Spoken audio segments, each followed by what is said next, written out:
Dear Mr. Trump, your hair deserves a statue, but I am not a sculptor. Your hair deserves a painting, but I am not a painter. Your hair deserves a song, and that's where I came in.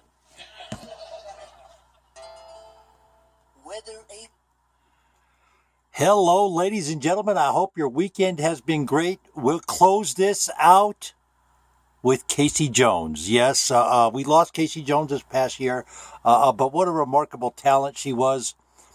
She wrote this song before Mr. Trump ran for office, and I can remember when she went to the radio station, and we were all calling in and whatnot.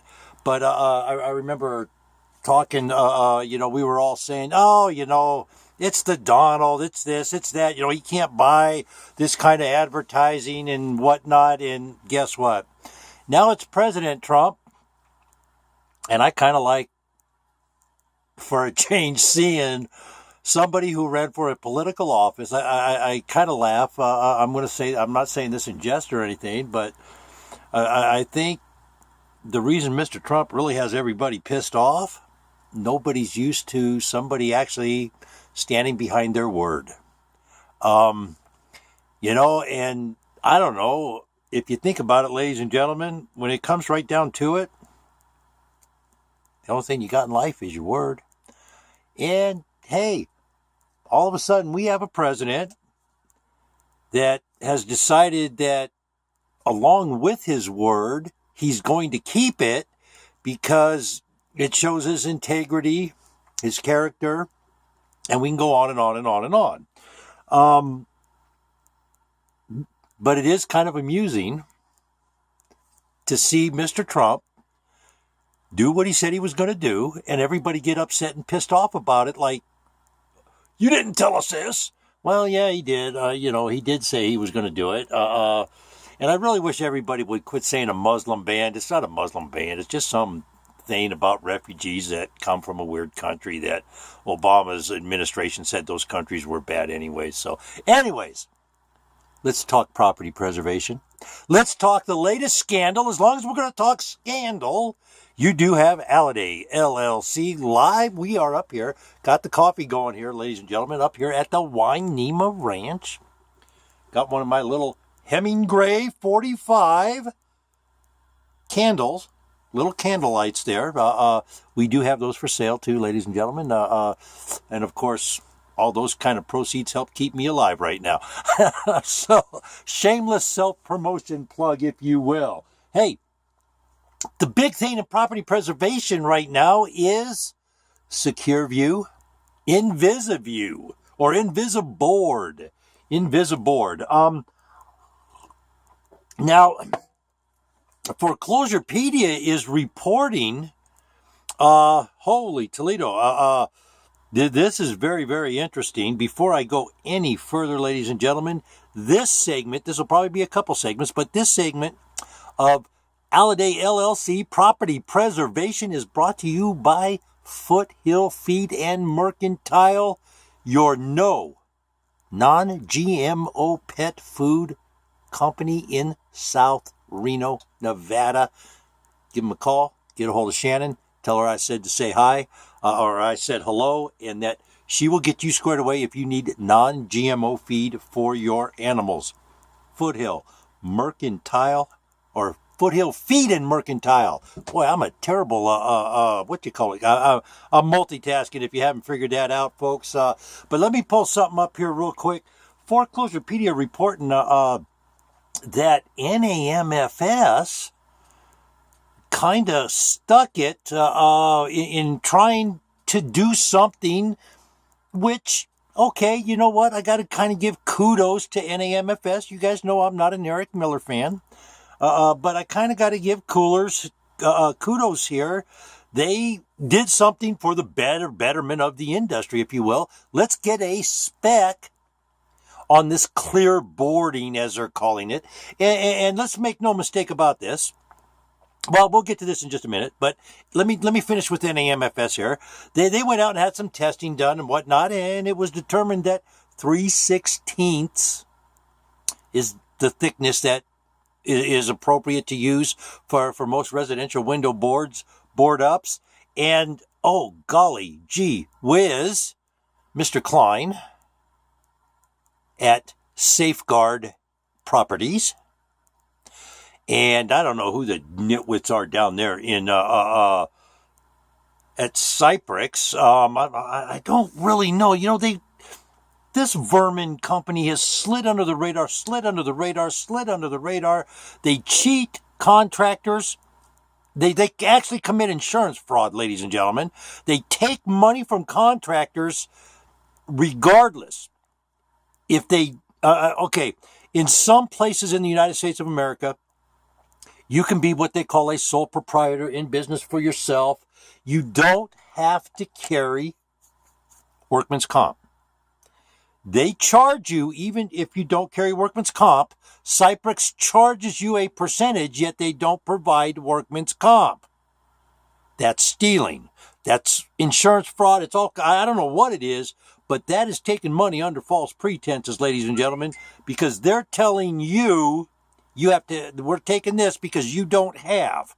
When they take your money because you don't have, that means they have to provide. Now, let's take this a step further now. They have a product called Invisiboard. SecureView. It's the same material, ladies and gentlemen. This is not some rocket scientist, freak Jew guy back there in Ohio. He didn't come up with this stuff. He's actually recycling it, if I'm not mistaken. Let me see here. SecureView is an industrial-grade sheet material extruded from recycled polycarbonate resins. Each sheet is a 1/4 inch thick, 200 times stronger than glass. Let me say this. I've been a glazer since I was 18 years old. That's about 40 years now. I was asked to investigate this product by a couple of places because of my glazing experience. If you're in business, this is we're going to go business 101 for you right here real quick. Property preservation industry. Little business 101. Go to a window company. Go to any glass shop in town. Tell them who you are. If you have a business license, show them your business license. Say, hey, look, this is what I need. Tell them you're going to need polycarbonate material. That appears to be where the industry is going to go. I guarantee you can buy polycarbonate material, which is Lexan, which is the name GE gave it back in 1970, 1969, when they invented it. Invisiboard. Cyprix tout their patent on an installation system. Don't be fooled. You can buy this material cheaper at the window shop, but apparently what's happened was these guys banked on this and they invested a lot of money in it, and now they're going to eat it because they have all this 1/4 inch. Cyprix can't get anybody to go buy it, so they're providing it. I'm going to say that again. They are providing it to the contractor. If you're a contractor for Cyprix and you'd like to talk about this anonymously, reach out to me. I'll point you in the right direction on who to talk to keep you under the radar. This is a violation of independent contractor rules. The IRS is going to want to know about this. The unemployment is going to want to know about this. Medicaid is going to want to know about this. Social Security is going to want to know about this. If your state has a state tax, they are going to want to know about this because you're an employee. You are an employee. Look, there's many cases right now going through the courts, ladies and gentlemen. Hearst v. Booze Check. I think it was back in 2010. It was decided in the California courts. I'm going to say it again one more time. Decided in 2010 in the California courts. It has been used numerous times in subsequent cases since the decision in the California courts was made. Hearst was an employee. He was not an independent contractor. Vincent AMS, going to be the same decision. I know these companies are going to fight it. They don't have a choice but to fight it because they can't settle. If they settle, it will cave. I'm going to say this again. If any one of these companies settles and they do not win, it is going to collapse. NAMFS as we know it, because everybody in the middle is in trouble. Everybody that's claiming you're an independent contractor, I'm going to give you an example. Safeguard subs to NFN, NFN subs to somebody else, NFN, blah, blah, blah, blah, blah, blah, blah. Everybody in line to you is going to get hit with penalties and fines. That is why nobody is settling right now, and this is just my humble opinion. This is my observation about what I know about business law, about what I know and what I've observed over the years on how litigation in the courts, in civil courts, because that's where business is. It runs in the civil court. So over the years, it just gets drawn out, and what's going to end up happening down the road. I know the FAS case goes in May to the courts, and real quick, let me tell you some of the questions. I'm going to tell you some of the questions I have been asked. Let me see here. Some of the questions I have been asked by attorneys. When you performed work for FAS during the years, blah, blah, blah, blah, blah, blah, blah, what is your best estimate of the expenses you incurred for the following items? Mileage, insurance, dump fees, tools, equipment, telephone. Now, for years, ladies and gentlemen, for years, ever since 2009, 2010, when I started becoming more and more involved in the industry, becoming more and more vocal in the industry, I have been saying those contractors, businesses who kept records are going to benefit. And this is what they've always banked on. Nobody keeps records. Nobody pays themselves. Nobody has records of what's going on in the property preservation industry because of the hiring process. When I discussed that with an attorney, the hiring process, I discussed that with the attorneys on employee independent contractor issues. I've discussed it with numerous attorneys. Ladies and gentlemen, I'm telling you, just take a step back, take a deep breath, quit worrying about, oh my God, I'm not going to have any more work. The work is going to be there. The work is going to be there. But let's go back now. Let's go back over here to Foreclosurepedia for a minute. I'll remind you about them. And I'm going to take a quick break here and come back. I have to prepare some more material, and we'll come back for another session here real quick. But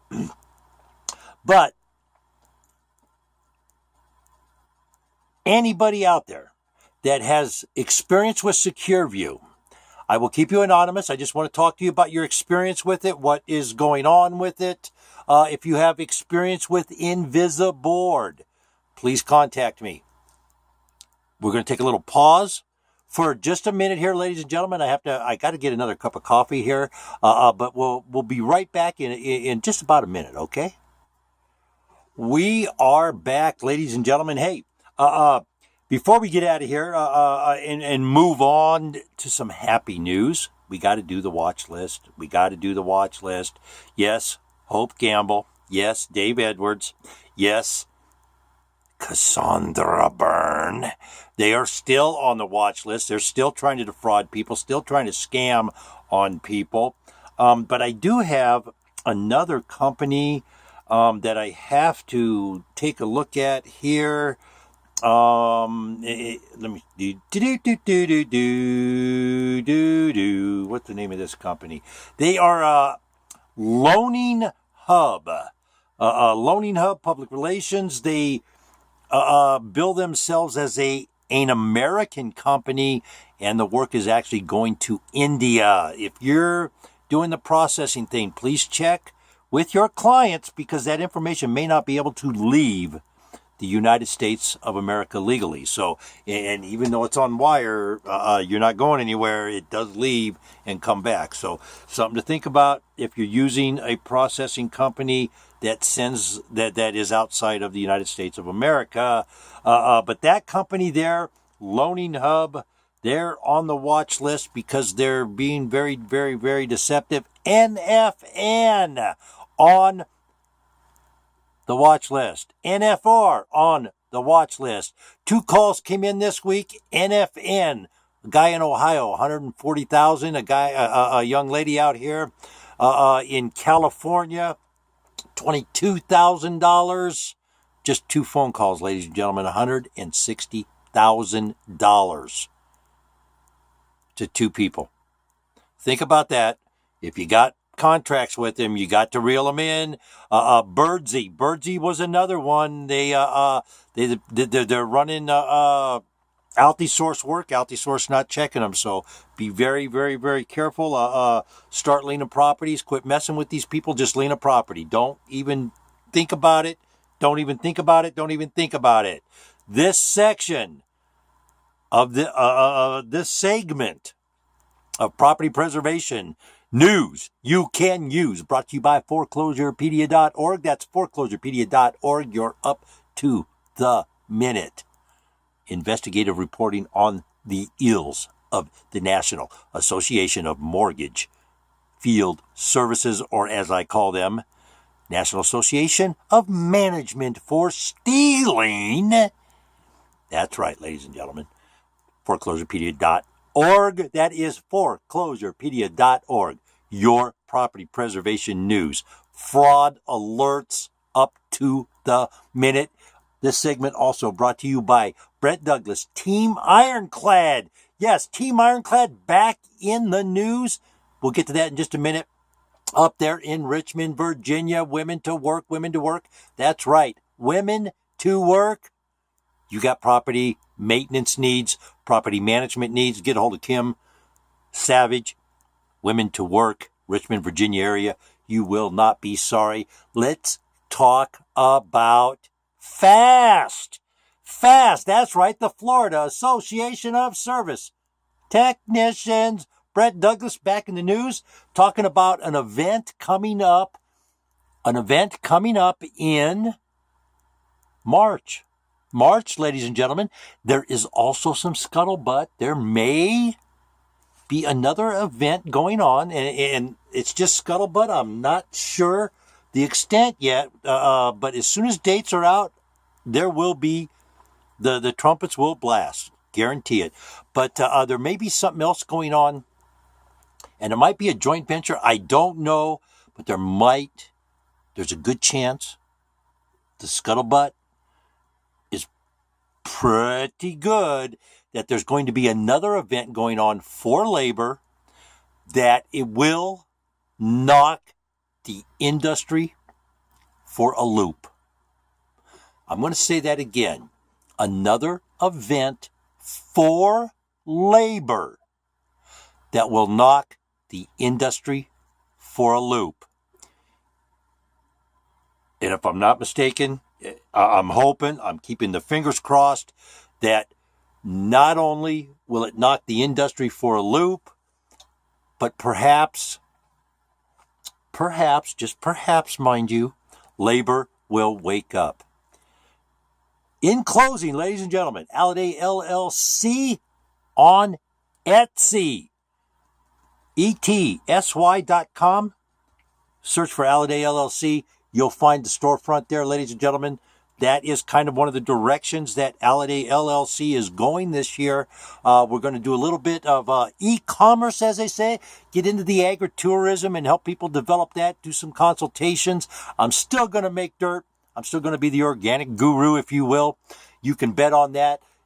And let's not forget, Preservation Thursdays, live at 5, Periscope TV. That's Preservation Thursdays, live at 5, Periscope TV, where you'll catch me commenting on all the nitwits in the property preservation industry that did stupid stuff over the week. I just get a kick out of it. I don't know. I'm hoping that Hope sees it as flirting and she'll contact me and we can run away and make funny looking children. Who knows? Anyways, on Tuesdays, ladies and gentlemen, it is GMO Tuesday. GMO Tuesday, live at 5. That's on Periscope TV. Yours truly is the host, Alliday LLC. Check me out on Etsy. That is ETSY. Let me pull something up real fast here. ETSY.com, if I'm not mistaken, ladies and gentlemen, that's what it is. And I do, of course I do. I have a woodworking background, a glass background. I do a lot of one-of-a-kind items, ladies and gentlemen. The handcrafted items that I do are one-of-a-kind, as that would be right there for you. I got all kinds of timber. I got all kinds of stuff. You got to go check out the storefront on Etsy, ladies and gentlemen. That is ETSY.com. In the search window, look for Alliday LLC. That's the name of the store. One-of-a-kind handcrafted gifts and custom orders are welcome. You betcha. You betcha. Hey, to my buddy back there, hey, in Pennsylvania, Marla Dawn Gates. She's my Twitter buddy, and we have been tweeting. Marla Dawn Gates, for those of you who don't know, she is also in the GMO realm of things. She's a healthy living promoter, healthy eating promoter, and she's not a pro GMO. She's kind of like me, doesn't like the way GMOs are being used to poison us, and I don't think anybody else does, but she has become my Twitter buddy, and I love it. I love it, because now I have somebody that helps me call on our president every day and say, Mr. President, please get the poison out of our food. On that note, ladies and gentlemen, let's have a great night. Let's look forward to a great week. Let's all be safe out there.